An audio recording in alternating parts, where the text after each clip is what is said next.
राव इंद्रजीत समर्थित विधायक ने अपने दिल की बात कह दी। मेरे साथ बातचीत में अहिरवाल के एक बीजेपी विधायक ने अपने दिल की बात बताई है। पहले भी मंत्री रहे हैं, लेकिन लगातार 3 बार जीत हासिल करने वाले एमएलए को इस बार मंत्रिमंडल में शामिल नहीं किया गया।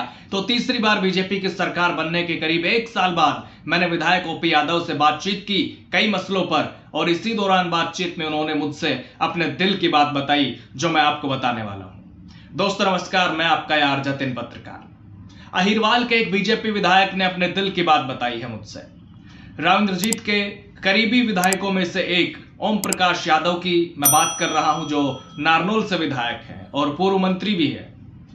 दरअसल कई मुद्दों पर मैंने उनके साथ बातचीत की, कई सवाल किए, लेकिन मेरे एक सवाल के जवाब में उन्होंने अपने दिल की बात बताई। मैंने उनसे पूछा कि काफी समय से महेंद्रगढ़ जिले से कोई ना कोई मंत्री बनते आ रहे हैं, आप भी बन चुके हैं, तो क्या लगता है कि आरती राव ना होती तो शायद आप मंत्री फिर से बनते?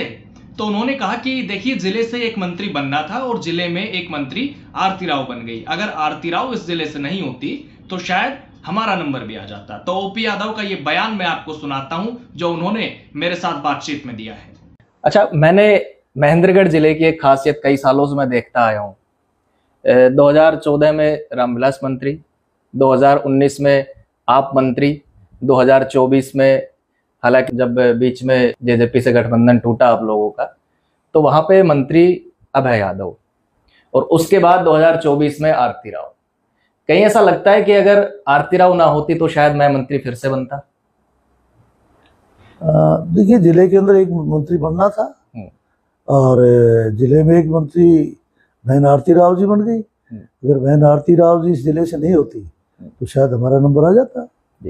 तो ओपी यादव ने अपने दिल की बात बताई मुझसे। इसके अलावा एक और बयान उन्होंने दिया है, वो भी मैं आपको सुनाऊंगा, लेकिन उससे पहले आपको यह बता देता हूं कि ओपी यादव से यह सवाल मैंने इसलिए किया क्योंकि वो महेंद्रगढ़ जिले में इकलौते ऐसे नेता हैं जो जब से बीजेपी की सरकार सत्ता में आई है, पूर्ण बहुमत के साथ हरियाणा में बीजेपी की सरकार जब से बनी है, तब से लगातार वो जीत रहे हैं, यानी कि 2014 से। बाकी जो भी नेता रहे हैं महेंद्रगढ़ जिले में बीजेपी के, किसी का टिकट कट गया, कोई हार गया, और कोई 2024 में पहली बार ही चुनाव लड़ा, पहली बार उनको चुनाव लड़ने का मौका मिला। तो एक रामविलास शर्मा है जो 2014 में जीते, मंत्री बने, लेकिन 2019 में हार गए, और फिर 2024 में तो उनका टिकट ही कट गया। कंवर सिंह यादव को टिकट मिला, वो जीते हैं। नांगल चौधरी से अभय यादव 2014 और 2019 में तो जीते, और फिर बीजेपी जेजेपी गठबंधन जब टूटा और नायब सैनी पहली बार सीएम बने, तो अभय यादव मंत्री बने थे। ओपी यादव को कैबिनेट में जगह नहीं दी गई थी, उनको बाहर कर दिया गया था कैबिनेट से,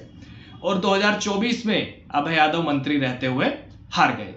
अटेली सीट पर 2014 में संतोष यादव जीती, डिप्टी स्पीकर भी वो रही, लेकिन 2019 में उनका टिकट भी कट गया। सीताराम जीते, फिर 2024 में उनका भी टिकट कट गया, आरती राव को मिला, वो जीती भी, मंत्री भी बनी।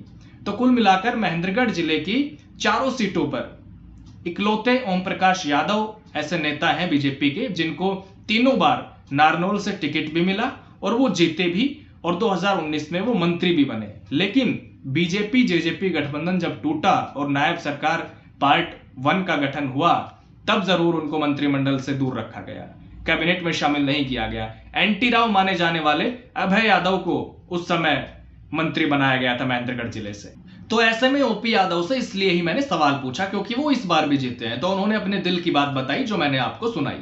और राव इंद्रजीत की बेटी आरती राव पहली बार ही चुनाव लड़ी, जीत भी गई और मंत्री भी बन गई। तो ओपी यादव से मैंने ये सवाल भी किया क्योंकि वो अहिरवाल क्षेत्र से आते हैं। तो मैंने उनसे पूछा कि अहिरवाल क्षेत्र लगातार बीजेपी के साथ खड़ा दिखाई देता है, तीनों ही चुनाव में बीजेपी के साथ अहिरवाल क्षेत्र रहा है, 2014 में भी, 2019 में भी और 2024 में भी। इसके पीछे आप क्या कारण मानते हैं? तो उन्होंने कहा कि इसके कई कारण हैं। एक तो इलाके में लीडिंग नेतृत्व, राव इंद्रजीत का जिक्र किया उन्होंने कि राव इंद्रजीत ने बीजेपी का दामन थाम रखा है, और जिन लोगों की आस्था राव इंद्रजीत में है वो पार्टी से जुड़ जाते हैं। बीजेपी की कार्यशैली को उन्होंने बेहतर बताया कि पार्टी की कार्यशैली आम आदमी को आगे बढ़ाने की है, इलाके को आगे बढ़ाने की सोच है पार्टी की, इसलिए हमारे जिले का रुझान बीजेपी के प्रति है। ये बातचीत भी आप सुनिएगा।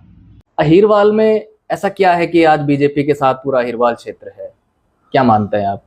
मैंने कहा, एक तो कई कारण होते हैं।